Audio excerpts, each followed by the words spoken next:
विद्यार्थियों, हम पढ़ रहे थे 10वां पाठ जिसका शीर्षक है नीति नवनीतम, यानी कि अच्छी बातों का सार या समूह।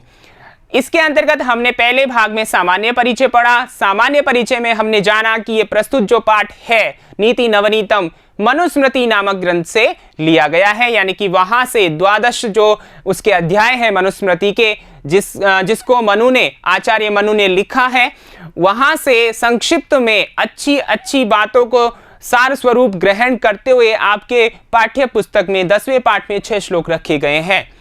तो विद्यार्थियों, इन्हीं 6 श्लोकों को अध्ययन हम यहाँ पर करने वाले हैं। तो आइए सबसे पहले शुरुआत करते हैं प्रथमः श्लोकः, पहला श्लोक। तो विद्यार्थियों, इस श्लोक को शुरुआत करने से पहले जो पिछले वीडियो में आपने देखा, ठीक है, क्या देखा कि 2 प्रश्न आपको दिए गए थे जो आपने वीडियो देखा उससे संबंधित। तो आइए उन दोनों प्रश्नों के उत्तर की जांच कर लेते हैं। उम्मीद करता हूं कि आपने सही उत्तर लिखा होगा। तो आइए एक बार देखते हैं। पहला अपना प्रश्न था 10वां पाठस्य नाम किम अस्ति, 10वें पाठ का नाम क्या है। विद्यार्थियों, सीधा सा प्रश्न है, ठीक है ना। आपको 15 जो आपके पाठ्यक्रम में पाठ हैं उनके नाम पता होने चाहिए, क्योंकि ऐसा प्रश्न आपसे पूछा जा सकता है कि इस पाठ का नाम क्या है। कोई भी पाठ देकर के, जैसे कि यहाँ 10वां पाठ दे दिया, इसका नाम बताइए।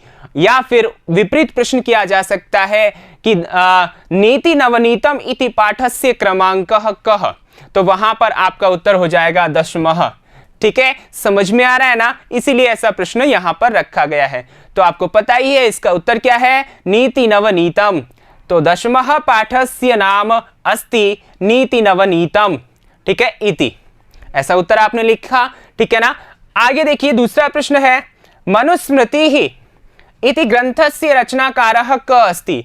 मनुस्मृति इस ग्रंथ के रचनाकार कौन है। जैसा कि आपको जो पहला वीडियो सामान्य परिचय था उसमें बताया कि मनुस्मृति के रचनाकार जो हैं, रचयिता लेखक जो हैं, आचार्य मनु है। तो हमारा उत्तर क्या होगा, हमारा उत्तर होगा मनुस्मृति ही इति ग्रंथस्य रचनाकारः मनुः अस्ति। ठीक है, तो हमारा उत्तर आप यहां पर सामने है और आपने सही लिखा है। आइए आगे चलते हैं अपने पहले श्लोक की ओर।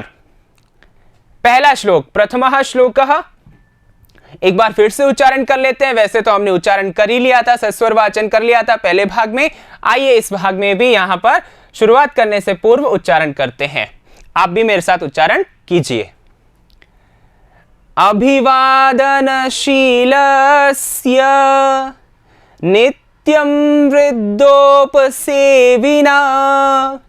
चत्वारि तस्य वर्धन्ते आयुर्वेद्याय शोबलम। ठीक है, तो यहां पर देखिए प्रसंग है, यानी कि क्या यहां बताया गया है इस श्लोक में, वो आपको बताया गया है। तो देखिए, अस्मिन् श्लोके अभिवादनशील मनुष्यस्य लाभस्य विषये वर्णनम कृतम अस्ति।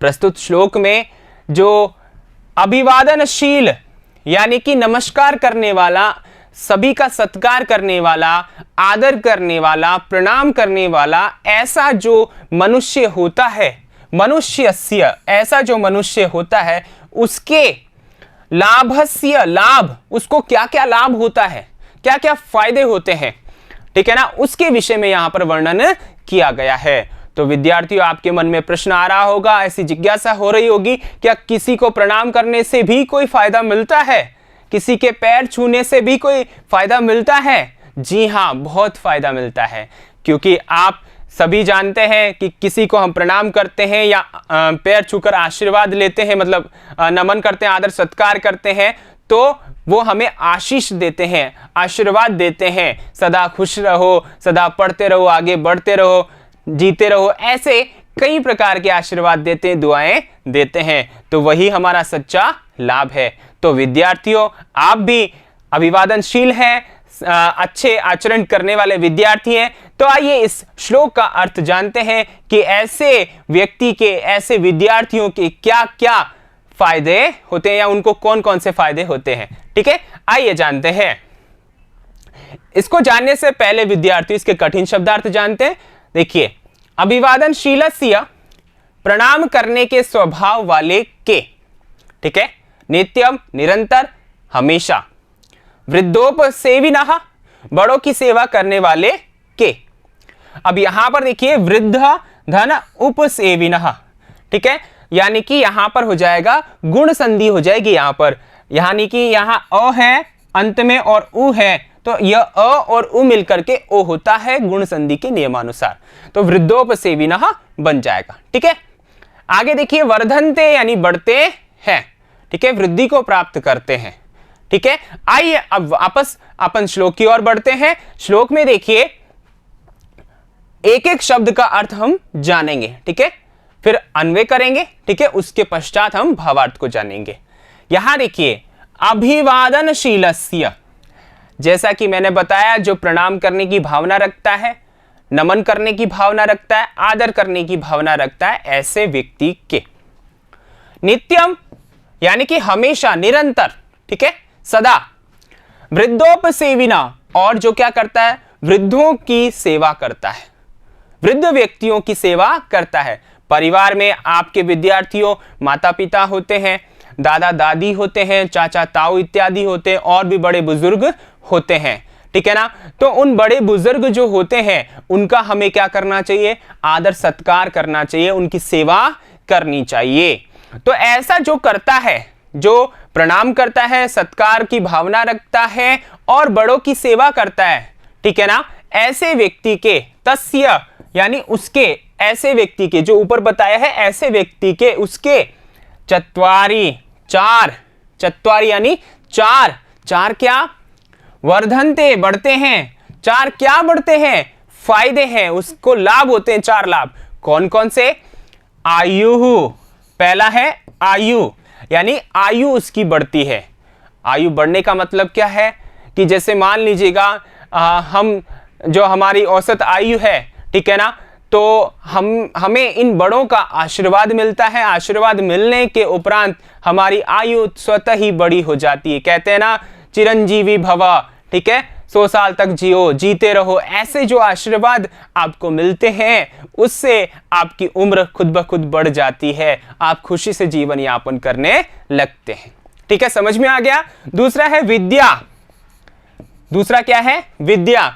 आप विद्यालय में आते हैं, ठीक है ना, और अपने गुरुओं से क्या करते हैं, कुछ ना कुछ सीखते हैं, रोजाना कुछ ना कुछ नया सीखते हैं। तो वहां पर आपका जो सीखना है, आपकी जो विद्या ग्रहण करने की प्रक्रिया है, ठीक है, उसमें आपकी बढ़ोतरी होती है, यानी कि आप अच्छे से पढ़ने लग जाते हैं।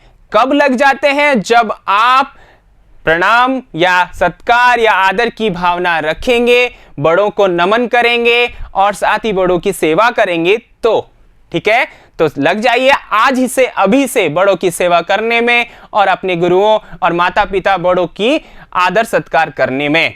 ठीक है, तो दो चीजें समझ में आ गई आपको। तीसरा है यशः, यश, ठीक है ना, यानी प्रसिद्धि। देखिए विद्यार्थियों, यश यानी प्रसिद्धि। जब आप विद्या ग्रहण कर लेंगे, ठीक है, तो कक्षा में आपका नाम होगा, हर जो विद्यार्थी है वो आपसे बात करना चाहेगा और साथ ही साथ टीचर की नजरों में भी आप रहेंगे और देखिए माता पिता की नजर में भी आप आएंगे और आपका जो घर है, गांव है, वहां पर भी आप क्या हो जाएंगे, प्रसिद्ध हो जाएंगे और धीरे धीरे सभी जगह प्रसिद्ध हो जाएंगे। क्यों? क्योंकि आपने विद्या ग्रहण की और आपने अच्छी मेहनत की और अच्छी पढ़ाई की। इस बलबूते, आपकी मेहनत और पढ़ाई के बलबूते आप प्रसिद्ध हो जाएंगे। और साथ ही साथ जब आप बड़े होंगे तो क्या होता है विद्यार्थियों, आप बड़े होकर कुछ ना कुछ अच्छे ओहदे पर पहुंच जाते हैं तो भी आपका नाम फैल जाता है। क्यों फैल जाता है? क्योंकि शुरू से आपने संस्कारों के साथ अपने माता पिता गुरुओं का नमन किया, बड़ों का आदर किया, सेवा की, इसके कारण, क्योंकि उनकी आशीष आपके साथ होती है। तो समझ में आ गया ना, तो आप वैसे ही प्रसिद्ध हो जाओगे। ठीक है ना, तो प्रसिद्ध हो जाने का मतलब आपकी कीर्ति फैल जाना, आपका यश फैल जाना चारों तरफ। ठीक है, तो आयु बढ़ती है, विद्या बढ़ती है, यश बढ़ता है और बलम, चौथा क्या है, बलम यानी ताकत, आपकी ताकत भी बढ़ती है। ठीक है ना, यानी कि खुद ब खुद जो दवाई काम नहीं करती वो दुआ काम करती है। तो दुआ काम करने का मतलब है आपको जो आपके घर में वृद्ध जन है, बुजुर्ग जन है, उनका आशीर्वाद इतना मिल जाता है कि आप खुद ब खुद ताकतवर हो जाते हो, साहसी हो जाते हो। उन बुजुर्गों से, बड़ों से अच्छी अच्छी बातें सीख करके आप क्या हो जाते हो, साहसी बन जाते हो। तो यहाँ बल का मतलब है आत्मविश्वास आपका बढ़ जाता है, शारीरिक बल बढ़ने के साथ साथ। ठीक है, समझ में आ गया विद्यार्थियों? तो इसका मतलब क्या हुआ कि यहाँ पर जो विद्यार्थी आदर सत्कार करता है, बड़ों की सेवा करता है, उसके हमेशा चार वस्तुओं का मतलब चार वस्तुओं की वृद्धि होती है: आयु, विद्या, यश और बल। ठीक है, आइए आगे चलते हैं। आगे अपने पास में है अन्वयः भावार्थः।